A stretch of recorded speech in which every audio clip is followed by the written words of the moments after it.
స్తోత్రములు చెల్లిస్తున్నాం. ఈ ఉన్నతమైనటువంటి జీవ వాక్యమును వారు వింటూ వచ్చినారు. యవన కాలముల వారి అంతరంగ జీవితంలోనికి వారిని ఆహ్వానించుట, వారికి లోబడుట, వారికి విధేయత నీకు చూయించుట, అట్లా తండ్రి వారితో మీరుంటారని, వారిని మీరు ఆస్వాదిస్తారని, వారిని మీరు తండ్రి ఆదుకుంటారని జ్ఞాపకం చేసినారు. అట్లా ఆ నూతన దంపతులు మీ వాక్యమునకు వారు విధేయత చూపించినట్లు చేయండి. అట్లా చేరొచ్చిన వారు కూడా నీ వాక్యాన్ని విన్నారు. ఎరగగా యాత్రికంగా నామకార్థంగా వచ్చిన ప్రజలు అనేక మంది ఉన్నారు ప్రభా. వారితో కూడా మీరు మాట్లాడినారు.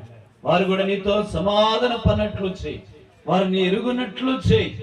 మీరు లేకపోతే వారి జీవితాల్లోనికి, కుటుంబాల్లోనికి గాలి చొరబడేదిగా ఉంది. అలాంటి స్థితిలో